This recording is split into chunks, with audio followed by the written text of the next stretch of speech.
Bapak, Ibu, Saudara yang dikasihi oleh Tuhan, mari kita merenungkan firman Tuhan dari Injil Lukas pasal 17 ayat 1-4.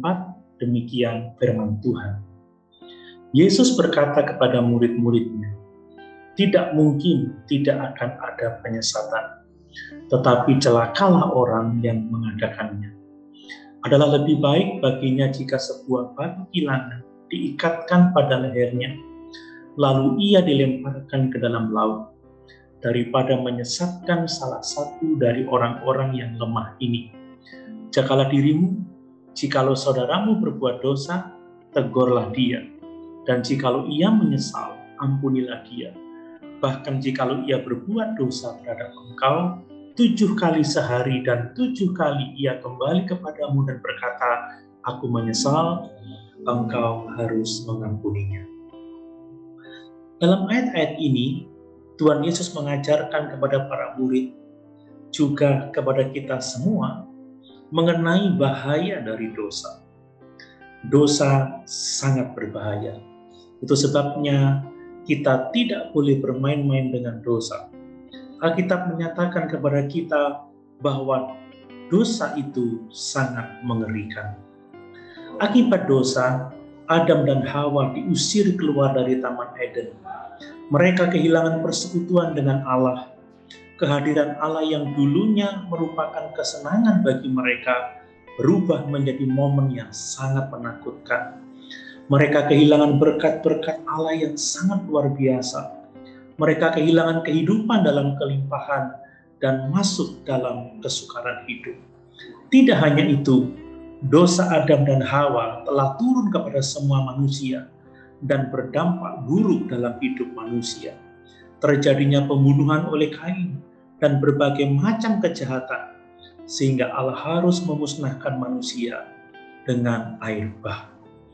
Rasul Paulus memberikan gambaran buruk tentang dosa di dalam Roma pasal 1 ayat 21-32. Manusia menyembah berhala. Manusia tidak memuliakan Allah sehingga Allah menyerahkan mereka kepada hawa nafsu yang sangat menjijikkan. Allah sangat murka kepada mereka. Itulah sebabnya upah dosa adalah maut. Tuhan Yesus menyatakan, jagalah dirimu dari dosa. Kita semua anak Tuhan harus dapat menjaga diri dari dosa. Alkitab menyatakan agar kita tidak hidup dalam dosa. Kepada seorang perempuan berdosa yang diampuni oleh Tuhan Yesus, ia berkata, jangan berbuat dosa lagi. Rasul Paulus menyatakan kita tidak boleh berbuat dosa agar kasih karunia semakin bertambah. Rasul Yohanes berkata, jangan berbuat dosa lagi. Nah, bagaimana kita dapat menjaga diri dari dosa? Apa yang Tuhan Yesus ajarkan dalam ayat-ayat renungan kita ini? Yang pertama, agar kita menjaga diri dari dosa, janganlah kita menyesatkan. Atau jangan membuat orang lain berbuat dosa. Kalau kita melakukannya, ini adalah dosa besar. Alkitab mengatakan, celakalah orang yang membuat orang lain berbuat dosa. Hukumannya sangat berat. Perhatikan bahwa kasih tidak bersuka cita atas ketidakadilan, tetapi karena kebenaran. Kapan kita menyesatkan orang lain? Yaitu saat kita tidak mengajarkan kebenaran atau kita mengajarkan yang salah. Itu sebabnya para pelayan Tuhan harus mengawasi ajarannya dan orang tua harus menasihatkan yang benar kepada anak-anak mereka. Saat kita meminta orang lain melakukan dosa untuk kita juga menyesatkan. Kita membuat orang lain berbuat dosa. Contohnya, kita minta orang lain berbohong untuk kita atau menipu untuk kita, dan masih banyak contoh lain lagi yang tidak boleh kita lakukan.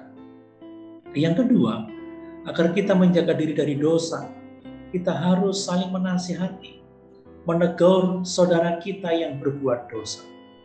Dengan saling menasihati, kita menjaga diri dari dosa. Itu sebabnya sebagai anak Tuhan, kita harus merelakan diri kita ditegur dan kita harus mau bertobat.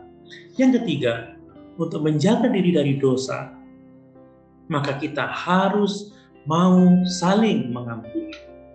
Kasih tidak menyimpan kesalahan orang lain. Dengan demikian, mengajarkan pertobatan kepada orang lain.